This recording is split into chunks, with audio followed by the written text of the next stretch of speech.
This is Global Signals by Andrew Dremen, deep dives and insights about retail and FMCG. So if you think about your last grocery trip, you might notice a very specific pattern. Right, like, did you put a $4 premium energy drink into the exact same cart as a 99-cent store brand bag of pasta? Yeah, and you are definitely not alone in doing that. Today, we are looking at why that exact behavior is destroying the middle tier of the global food market. The market is fracturing. It really is. We have a market analysis based on Kantar BrandZ 2026 data. This deep dive will map out exactly why the market is splitting into two extreme ends. Right, so on one end, you have these untouchable top-tier brands. And on the other end, you have retailer private labels. Yeah. We'll explain the mechanics behind this shift and, well, why the middle-tier brands are rapidly disappearing. The Kantar BrandZ 2026 data paints a very clear picture of this fracture. But to understand the disappearing middle, we first need to establish what the absolute top of the market looks like. Right, the baseline. Exactly. We need to look at the brands that are entirely immune to this disruption. The top 20 global food and beverage brands hold a combined brand value of $309 billion. Oh, wow. That $309 billion number is massive. But when you look at the data, the distribution of that value is very uneven. Very. The Coca-Cola company alone claims $113 billion of that total. Yeah, that single brand represents over 36% of the entire top 20 value combined. That is wild. You have $309 billion spread across 20 companies, but more than a third of it belongs to just one. There is a sharp gap behind Coca-Cola before you reach the rest of the market leaders. The drop-off is severe. You have Coca-Cola at $113 billion. Then Red Bull is in second place. Right, and Red Bull has a brand value of $24,178 million. Then Nong Fu Spring is third with $20,121 million. Pepsi is fourth with $16,242 million. Even the second-place brand holds only a fraction of Coca-Cola's value. Yeah, the rest of the top 10 includes brands like Lay's, Monster, Lindt, Yili, Nespresso, and Nescafé. The data categorizes these dominant brands into three distinct groups. Okay, so what are the groups? Well, understanding these groups explains why they hold so much value. The first group is the unreplaceable beverage giants. This includes Coca-Cola, Pepsi, Fanta, Sprite, Diet Coke, and Dr. Pepper. So these are the massive traditional sodas. But what about the newer, highly caffeinated products? They make up the second group. The second group is high-margin functional energy and coffee. Like Monster. Exactly. This includes Red Bull, Monster, Eastrock, Superdrink, Nespresso, and Nescafé. These products provide a very specific physical function, like energy or alertness, and they carry very high profit margins. Right. Finally, the third group is regional and impulse powerhouses. This group relies heavily on snacking habits, right? Yes, exactly. This group features Nong Fu Spring and Yili in Asia. It also includes global snack leaders like Lay's, Lindt, Kinder, Britannia, Doritos, and Cadbury. Stuff you grab at the register. People buy these on impulse, often read at the checkout counter. So we have the unreplaceable sodas, the high-margin energy and coffee drinks, and the impulse snacks. Coca-Cola holds an extreme value of $113 billion, and the others hold massive values too. Yeah. I have a question about how this alters basic consumer brand loyalty. Consumers rarely substitute a Coca-Cola or a Red Bull with a budget alternative without noticing the difference. No, they don't. The taste is too specific. So how do these dominant brands interact with the rest of the market? They interact by absorbing almost all the consumer loyalty that is left. Brand loyalty still exists, but it has polarized. It moved to two distinct extremes. Okay, so the top-tier brands remain completely stable. Right. They own deeply ingrained consumer habits. They offer specific functional benefits. They have distinct taste profiles. As you said, you cannot easily swap a Red Bull for a generic store brand energy drink. Right. The consumer notices the difference immediately. Exactly. Because of this, the top brands are secure. The actual damage occurs entirely in the middle tier. And the middle tier consists of average brands with weak differentiation. Yes. If a middle-tier brand does not have a unique taste or a unique function, it is being squeezed out by retailer private labels. Which brings us to a specific type of consumer psychology. The source material defines this psychology as the dual shopper. Right, the dual shopper. Consumer spending habits are actively destroying the middle tier of brands because of how this specific shopper behaves in the store. The dual shopper acts in two entirely different ways during the exact same shopping trip. This shopper will gladly buy a premium item without hesitating. Like the energy drinks we mentioned. Yeah, for example, they will put a premium energy drink like Monster in their cart. Monster is a $12.2 billion brand. Or they will buy premium coffee like Nespresso, which is a $10.3 billion brand. They accept the high price for these specific items. Then the behavior shifts completely. In the very same shopping trip, often in the very next aisle, that same buyer switches entirely to store brands. Completely. They buy store brand pasta, they buy basic canned beans, they buy store brand paper towels. This is a conscious budget strategy. Consumers protect their budget on basic household goods. They actively choose to save money on pasta and beans. So they have more cash for the premium stuff. Exactly. They do this specifically so they can afford to spend money on strong, top-tier brands like Monster and Nespresso. Because they are balancing their budget this way, these shoppers simply stopped paying extra for middle-grade products. Retailers noticed this shift in consumer behavior. They saw that shoppers were willing to buy basic store brands to save money. So retailers improved the quality of their private label products. They absolutely did.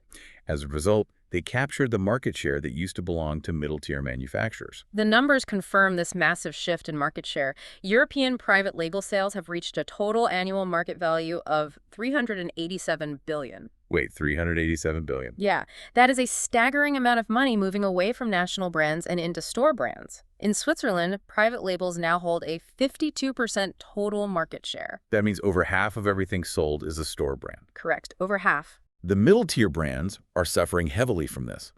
Standard middle-tier national brands are losing 2% to 4% of their volume share annually to store brands in major European markets. Which is huge. If you manage a middle-tier brand, this is where you start to panic. Losing up to 4% of your sales volume every single year is a crisis. It is a complete crisis. Now, the standard corporate reflex in this situation is to implement temporary price cuts. Brands also use deep trade discounts to protect their volume. Why is this specific reflex occurring? It occurs because FMCG leaders are trying to protect their market share at all costs. When they see sales drop, they rely on the tools they have used in the past. The usual playbook. Right. They use deep trade discounts and temporary price cuts to make their middle-tier product cheaper. They hope this will win the consumer back from the store brand. However, the author of our source material states this is a strategic error. And the author bases this conclusion on 15 years of retail procurement experience. Yes. Based on that experience, the author identifies price cutting as a fatal mistake. The argument is that trying to win a price war against a major retailer is structurally impossible. It sounds like middle-tier brands are trying to win a soccer game where the retailer owns the stadium, writes the rules, and also plays as the referee. That analogy perfectly describes the dynamic. The retailer controls the entire environment. The text gives 3 specific structural reasons why a national brand cannot win a price war against a retailer's private label. Okay, let's go through them. The first structural reason is shelf control. So retailers control the physical store shelf. They control the physical shelf, but it goes deeper than that. They control local inventory levels. They dictate the supply chain within their own stores. Right. Furthermore, they control mobile app search rankings. Retailers decide which item sits at eye level on the physical shelf. They decide which item gets pushed to the bottom shelf. And on a digital app, they decide which product appears first when a consumer searches for pasta. Exactly. A national brand cannot win a price war when the retailer controls the product placement and visibility. That makes total sense. Yeah. The second structural reason involves marketing overhead. The source calls this zero marketing overhead. Private labels do not carry heavy global marketing or advertising expenses. No, they don't. They do not buy television commercials. Because they do not pay for global marketing, their cost structure is lower by default. They have a massive financial advantage before the product even reaches the store. So the store shelf itself serves as their only required advertisement. Yes. The national brand have to pay for marketing to get the consumer into the store. The private label just waits on the shelf. And the third structural reason is consumer habits. This relates directly to the danger of price cuts.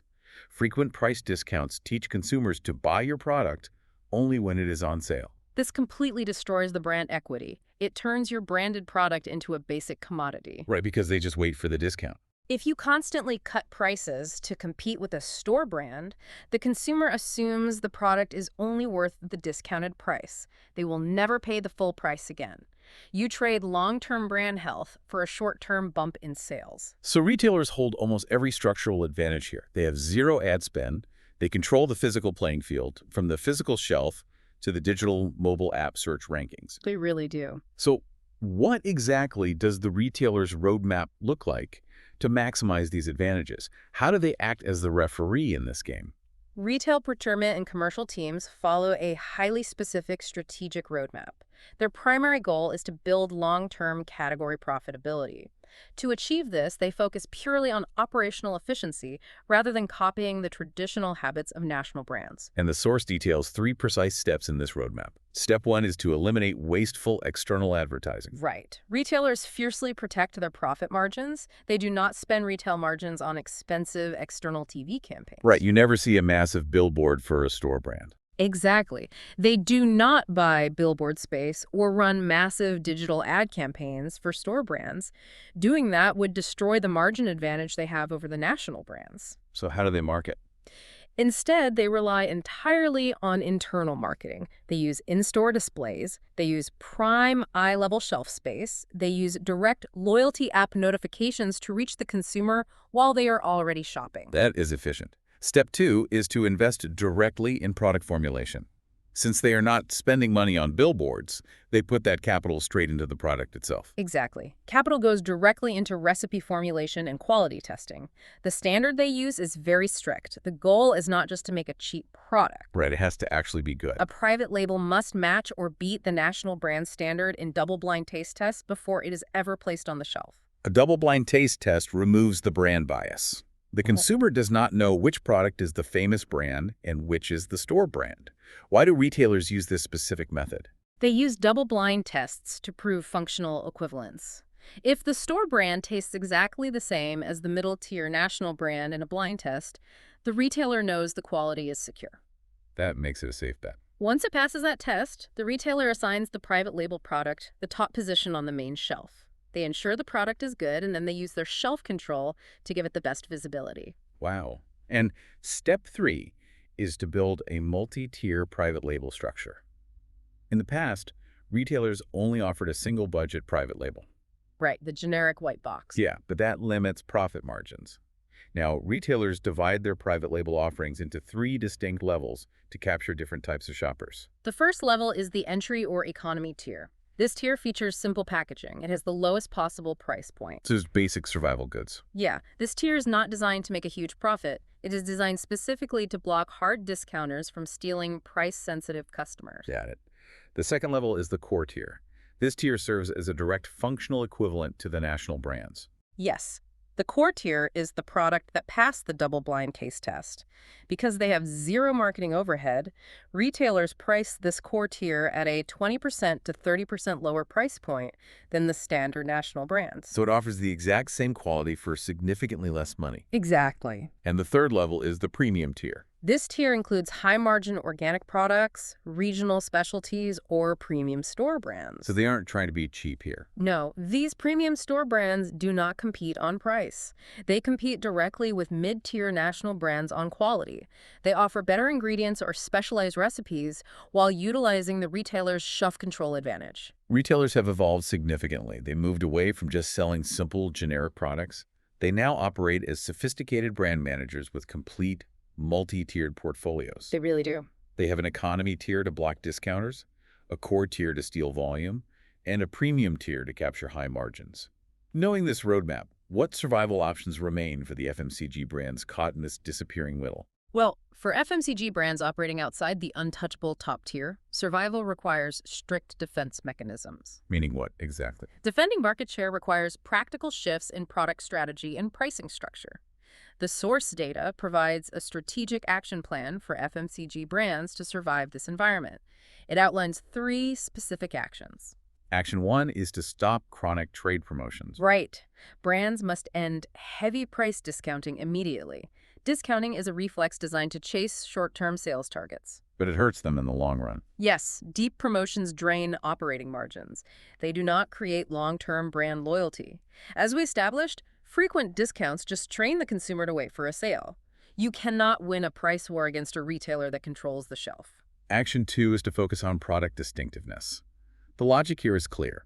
If a product tastes, looks, and functions exactly like a store brand, the consumer views it as a basic commodity with a label. To avoid becoming a commodity, brands must invest in distinct functional benefits. They need proprietary packaging that stands out on the physical shelf. They need specialized formulations. Stuff the store can't just copy in a week. Right.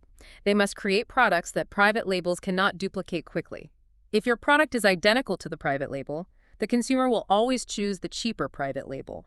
You must give the shopper a distinct, uncopyable reason to choose your brand. Action 3 is to evaluate the price gap matrix. Brands must regularly assess the exact price difference between their product and the store brand. This is crucial. And the strategy a brand uses depends entirely on the size of that price gap, right? The math here is critical. If the price gap is under 20%, the brand can successfully defend its position. To defend a gap under 20%, the brand must use clear benefit communication. It must use packaging updates to justify the slightly higher price. Okay, so a gap under 20% is defensible if the brand communicates its value clearly to the consumer. Yes. But the reality changes completely if the gap is larger. Let us examine the mechanics of a large price gap. If the price gap grows over 30% and the brand has no unique functional features, severe volume loss is inevitable. Because the consumer simply will not pay a 30% premium for an identical product. Exactly. In this specific scenario, the brand must evaluate two harsh options to protect its capital. What exactly does the brand do when it hits that 30% threshold? The first option is to switch manufacturing capacity. The brand stops trying to push its own label. Instead, the brand uses its factories to perform contract manufacturing for the retailer's private labels. Wait, really? The brand becomes a supplier for the very store brand that defeated it? Yes. Wow. And the second option is to exit the category completely. Yeah. The brand must exit the category to protect its remaining capital. Continuing to fight a retailer with a 30% price disadvantage will just drain resources. The reality of the 30% price gap is stark and binary. A brand must either innovate to become fundamentally uncopyable, or it must surrender. It's that simple. And if it surrenders, it just becomes the manufacturing supplier for the retailer's own store brand. Yeah. There is no middle ground left. The data clearly shows that the middle ground is dead. The food and beverage market has split completely. It is now strictly divided into high-value top brands and highly efficient store private labels. Right. The top-tier brands like Coca-Cola, with its $113 billion brand value, are secure because they own deeply ingrained habits and distinct taste profiles. The private labels are secure because they own the structural advantages of the store shelf and lower operating costs. And the standard middle-tier brands are disappearing because they lack both of these advantages. Yes, exactly. The top 20 global food and beverage brands command $309 billion because they provide unreplaceable value. Meanwhile, retailers dominate the rest of the shelf with their multi-tier private labels. That is the new reality of the market. The next time you shop, examine your own recent grocery receipt. Look closely at how many items perfectly map onto the dual shopper behavior. Count how many times you paired an ultra-premium beverage or a top-tier snack with store-brand household basics. You are participating in the exact fracture we mapped out today. It is definitely something to look out for. You are listening to Global Signals by Andrew Dremin. Deep dives and insights about retail and FMCG.